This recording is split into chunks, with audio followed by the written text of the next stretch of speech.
Olá, território obscuro. Quem me contou esse relato foi uma amiga de minha mãe.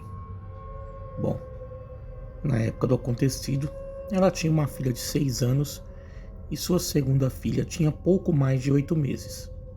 Ela contou que foi na época de Quaresma e ela tinha ido para um sítio do seu falecido avô que ficava na cidade de Ibiúna, no interior de São Paulo.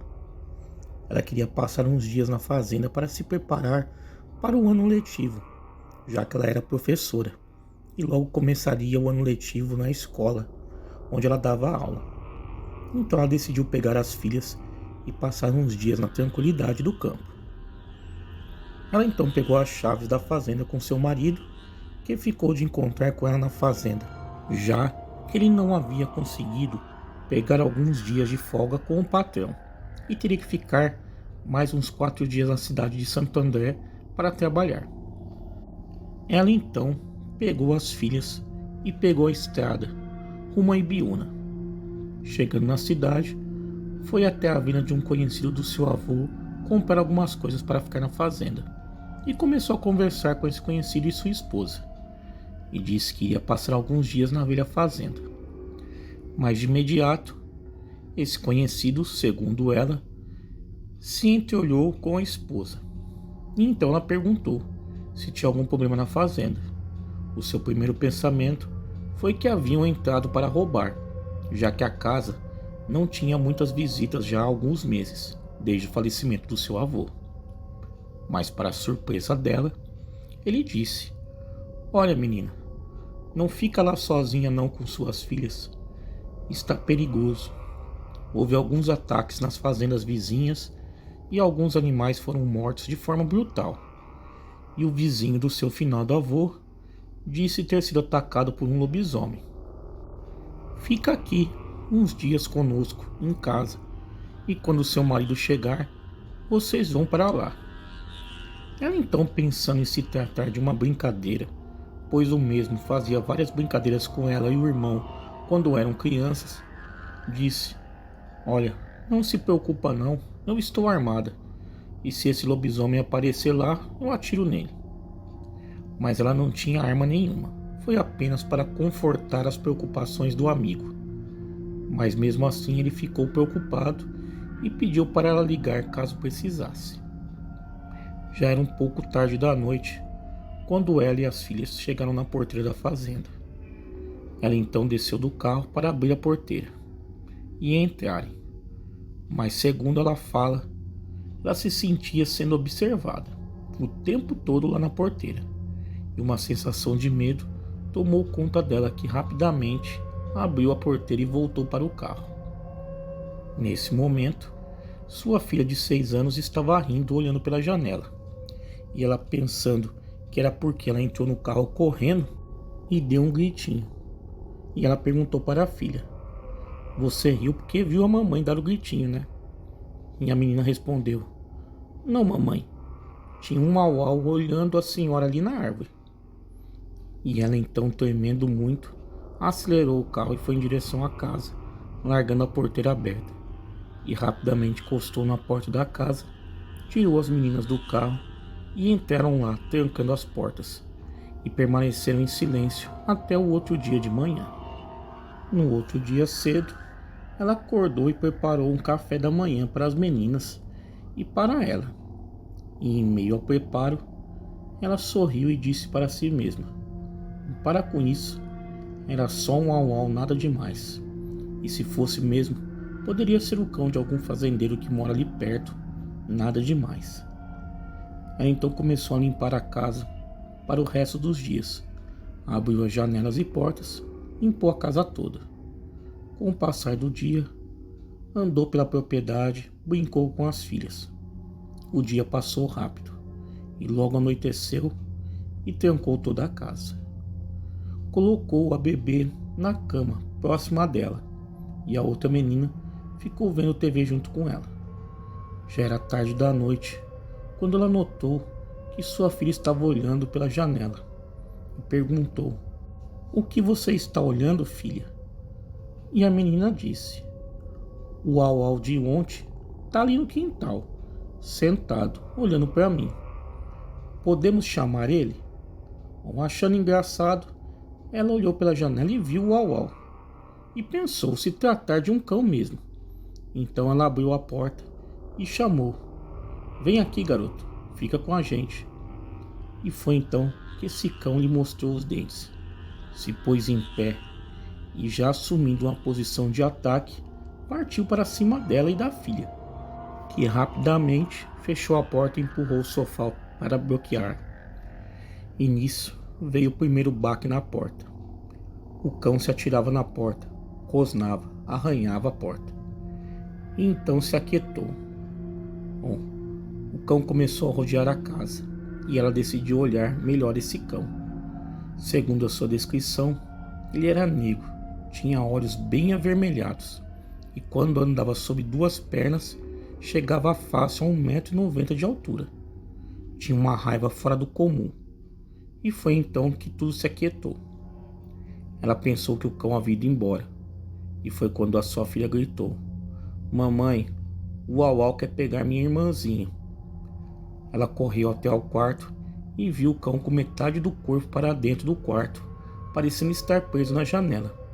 Mas mesmo assim, ele tentava pegar a bebê que estava dormindo. Ele rosnava e mostrava os dentes para ela e a sua filha. E foi então que ela correu até a cama, pegou a sua bebê e deu para outra sua filha, e mandou ela correr até a cozinha. Lá ela pegou uma faca na gaveta e voltou correndo para o quarto. E o cão estava lá, só que agora ele tentava a todo custo entrar na casa. Ela então se aproximou e tentou acertar a faca nele, que esticava os braços para pegar ela, até o momento em que ele estica demais o braço e ela enterra a faca no braço dele. O cão agora gritava e urrava e saiu da janela. Ela então se aproximou lentamente da janela e olhou a tempo de ver o cão próximo de seu carro, a encarando e rosnando. E então correu para a direção do pomar, desapareceu na noite. No dia seguinte, ligou para o marido e disse que estava indo embora, que não se prolongou muito e apenas disse que iria voltar para casa e não queria ficar mais na fazenda. Aí então arrumou a casa, trancou tudo, colocou as filhas no carro e partiu. Chegou até a cidade e foi na venda do amigo do seu avô, falar com ele sobre o ocorrido. E foi então que, para sua surpresa, o amigo do avô estava com um ferimento no braço, exatamente no lugar onde ele havia acertado o cão.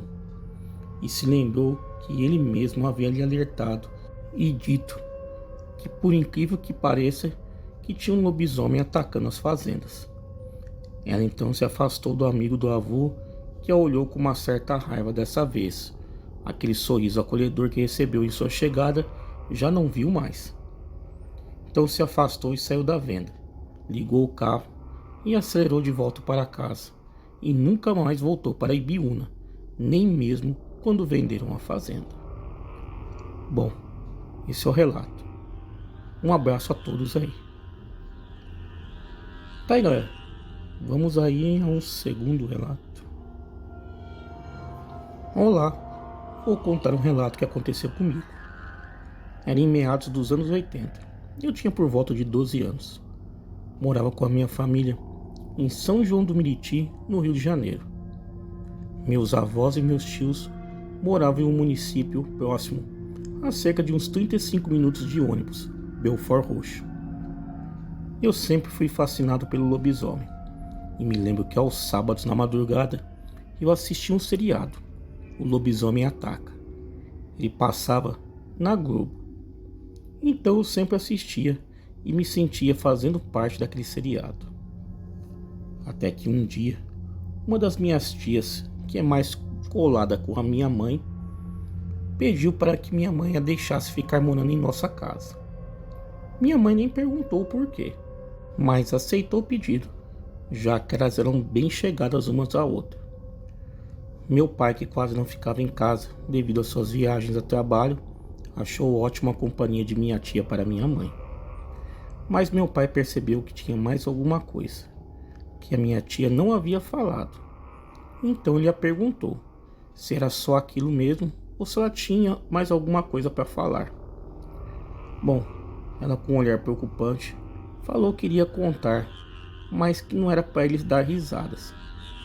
E então ela contou que naquela semana tinha aparecido um lobisomem lá no bairro que meus avós moravam, e que todas as manhãs apareciam animais mortos nos quintais ou nas ruas, cachorros, galinhas. E eu, quando ouvi a pronúncia lobisomem, as minhas orelhas já ficaram com toda a atenção virada para ela. Aí comecei a fazer perguntas para ela, se ela já tinha visto, como é que ele era, se ficava de pé, se ele uivava. A minha tia só falou que não sabia de nada, e que disseram para ela que ele era muito grande e feio. Então, depois de uns 10 dias, minha tia teve que ir à casa dos meus avós. E eu, nada de bobo, com a curiosidade à flor da pele, me prontifiquei a ir com ela. Parecia um sonho sendo realizado, e eu mal sabia do perigo que era. Fomos no dia seguinte, bem cedo, e eu já contava as horas para o anoitecer. E isso não era nem 10 da manhã. O dia foi passando, e eu brinquei com meus primos até o início da noite, quando eles foram cada um para sua casa, e eu fui para a casa da minha avó. Notei que a minha avó trancou as portas e fechou as janelas. Após o jantar, que já era por volta das 7 horas da noite, já não tinha mais ninguém no quintal, que tinha 6 casas. O portão era trancado e os 4 cachorros ficavam soltos. Bom, deu 9 horas da noite e nada, e eu esperando aquela coisa uivar e aparecer. Fui dormir na sala, e já era quase 11 horas e nada. Até que lá pela 1h30 da manhã, eu acordei com os cachorros latindo muito, mas era muito mesmo, acima do normal. Os latidos vinham misturados com o choro de alguns cachorros.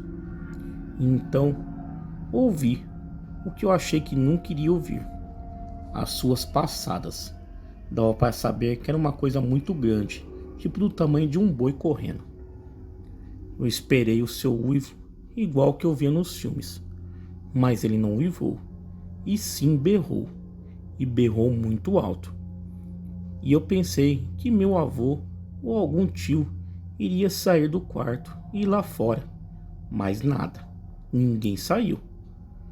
E eu fiquei pensando como poderiam dormir com aquele barulho. Eu levantei e fui para a cozinha para tentar ver aquilo que estava na rua. Eu não tinha como sair no quintal, porque os cachorros não me conheciam e poderiam me atacar. Mas eu tive a ideia de subir na pia da cozinha e olhar da janela, porque era uma janela grande e ao lado tinha um terreno grande com um mato alto, mas dava para ver a rua. Eu encostei uma cadeira na pia e subi. E nesse momento eu só ouvi os seus berros e às vezes o chacoalhar de suas orelhas. Eu estava com aquela certeza de que ele iria passar na rua e eu ia ver ele. Mas alguma coisa aconteceu, que ele não passou naquele pedaço da rua. Parece que ele sabia que tinha alguém na janela. E eu comecei a ouvir o mato se quebrando na beira do muro da casa. E eu já estava tenso com isso, pedindo para ele aparecer logo. E foi quando de repente, aquele susto. A luz da cozinha acendeu e escutei a voz dizendo: "O que você está fazendo aí em cima da pia?" Era minha tia, que estava grávida e tinha levantado para beber água. Ela me mandou descer e ir dormir, e eu já aproveitei e perguntei o que era aquilo que estava lá fora. E ela me respondeu dizendo que era um bicho muito feio e que era para eu voltar a dormir e não dar importância para aquilo. Então voltei para a sala e tentei dormir, mas sem sono. Como que eu iria dormir? Bom, acabei dormindo, mas já era quase amanhecendo o dia. E ao acordar, eu saí no quintal e meus primos já estavam acordados. Minhas tias e minha avó estavam lavando roupas, e eu vi que nenhuma delas tocou no assunto daquela noite. Até que essa minha tia, que estava grávida, contou para todas elas que me pegou na cozinha, em cima da pia.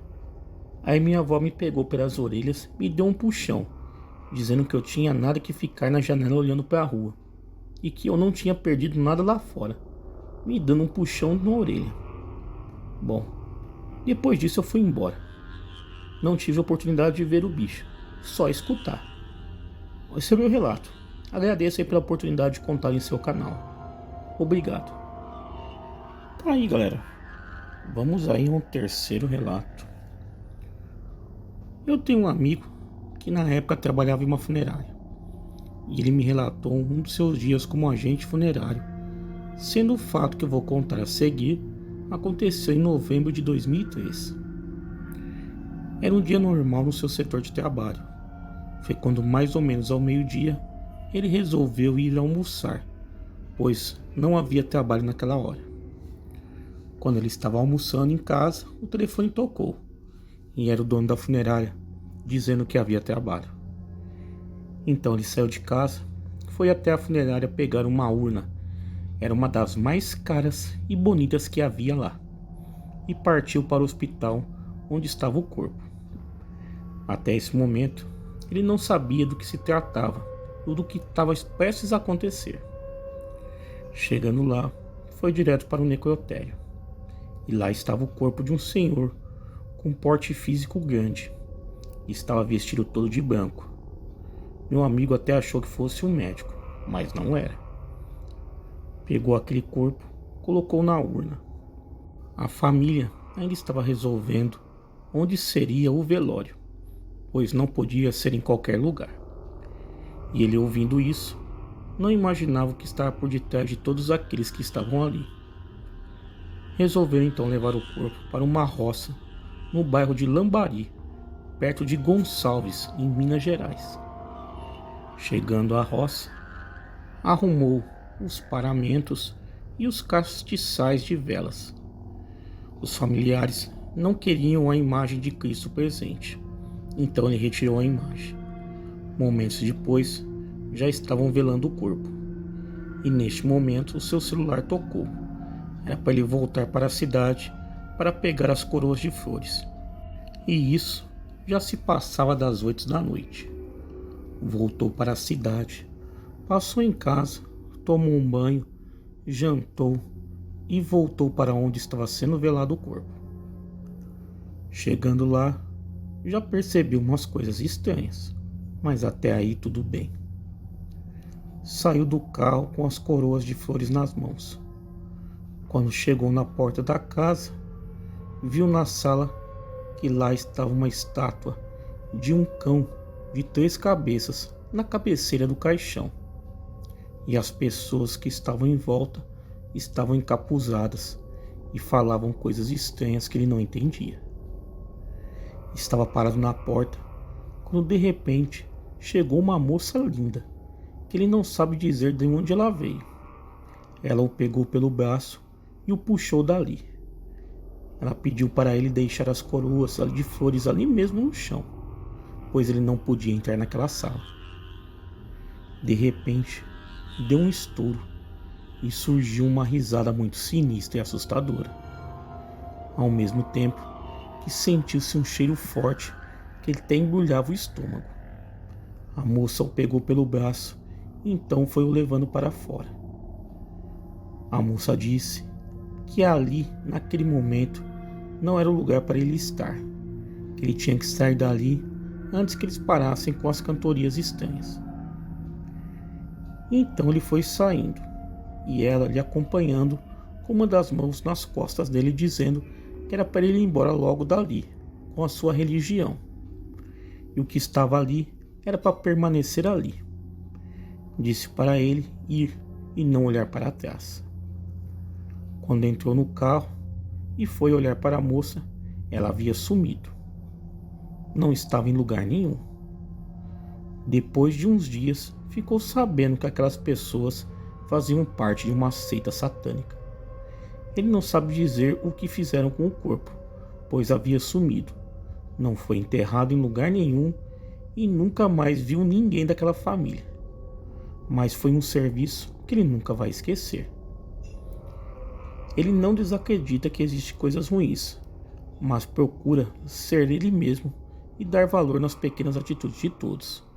E agradece a Deus todos os dias por estar aqui, para poder contar para vocês essa história sinistra, o que aconteceu com ele naquela época. Tá aí, galera, 3 relatos aí sensacionais enviados ao canal. Quem tiver relatos iguais a esse e quiser enviar ao canal, o e-mail está aparecendo na tela e também está na descrição do vídeo. Galera, me sigam lá nas redes sociais, Facebook, Instagram, Twitter, todos os links aí embaixo na descrição desse vídeo. Galera, muito obrigado e até a próxima.